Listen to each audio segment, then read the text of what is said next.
الخير، ازيكم؟ يا رب تكونوا كلكم بخير وصحة وسعادة.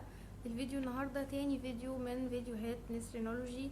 الموضوع اللي كنا بنتكلم فيه هو عن فكرة التدخل في حياة بعض، و ان كل واحد يخليه في حاله وبلاش نصدر احكام على بعض. معظمنا دلوقتي، او يعني كتير مننا، بقينا بنصدر احكام على بعض طول الوقت، وبنتدخل في حياة بعض بطريقة مش لطيفة، وبنتكلم على بعض بمعنى دي تخنت، دي خست، دي اتجوزت، دي انفصلت. احنا مفروض كل واحد يخليه في حاله، وما ندخلش في حياة بعض بزيادة كده، وما نصدرش احكام على بعض ويا ريت الحكم ده بيكون نتيجة تصرف مثلا مباشر مع الشخص. لا، ده بيبقى واحد او يعني واحدة بتتصرف في حياتها الشخصية واحنا بنحكم عليها. احنا ملناش دعوة، لان انا معرفش هي ايه احتياجاتها النفسية، هي حاسة بايه عشان كده عملت التصرف ده. بمعنى انا مثلا واحدة من الناس، ممكن حد يحكم انه انا تمام وجميلة ومبسوطة جدا. مش شرط، انا ممكن اكون بصور فيديو في وقت من الاوقات من كتر ما انا مخنوقة ومتضايقة طلعت بالفيديو ده، فمش معنى كده ان انا مبسوطة طول الوقت ولا ان انا زعلانة طول الوقت يعني. فعايزة اقول بلاش نحكم على بعض.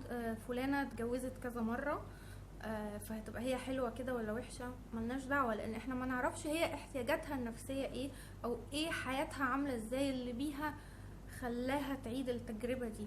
او واحدة جوزها توفى واتجوزت تاني، او واحد مراته توفت واتجوز تاني. احنا ما نعرفش احتياجاتهم ايه ولا هم حاسين بايه. فالاحسن كل واحد يخليه في حاله. ولو احنا عايزين نرضي اللي حوالينا او نرضي الناس والناس كلها تبقى شايفانا حلوين وشخصيات جميلة، دي حاجة صعبة جدا.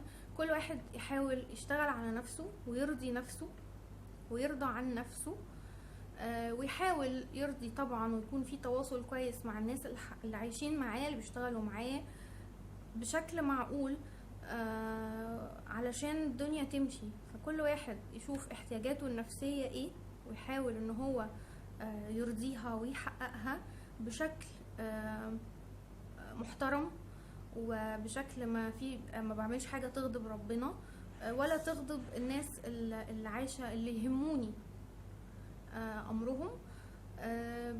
فده كان رأيي في موضوع التدخل في حياة بعض واصدار احكام على حياة بعض.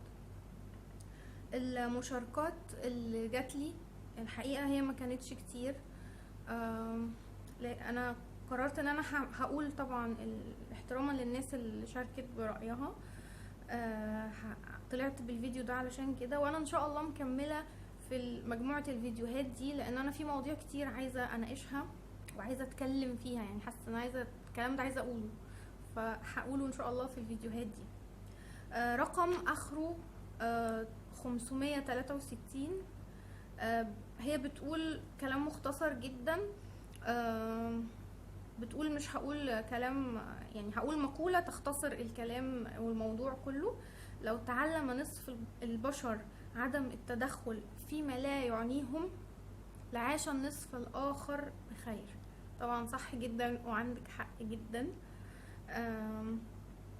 سارة من مصر بتقول المفروض محدش يتدخل في حياة في حاجة تخص حد الا الحاجات العامة. يعني هي مدية مثال، يعني انه اسألك مثلا انتي استخدمتي كريم ايه، الطرحة دي جابها منين، الغسول ده ايه كده يعني، لكن الخصوصيات محدش يتدخل فيها. هي دي كانت الآراء اللي جاتلي.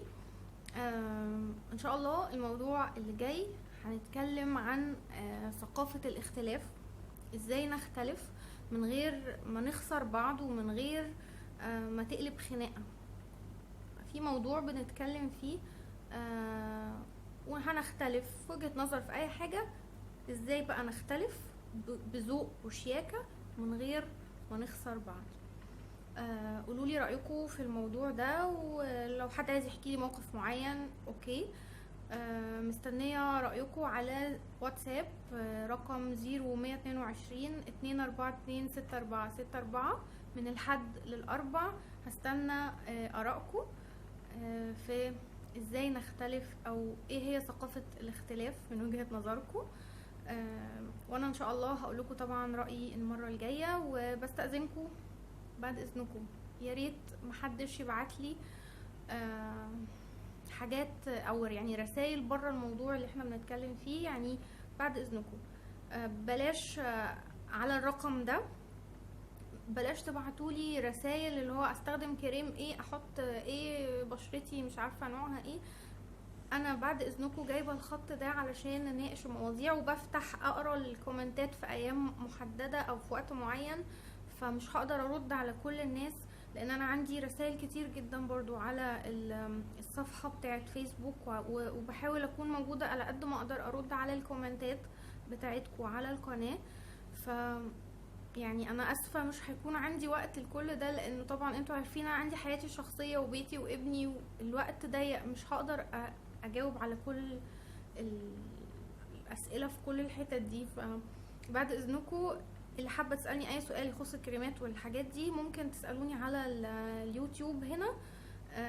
وبالنسبه لخط الموبايل للمواضيع اللي احنا بنناقشها، مستنيه ارائكم ان شاء الله في رأيكم ايه في ثقافة الاختلاف.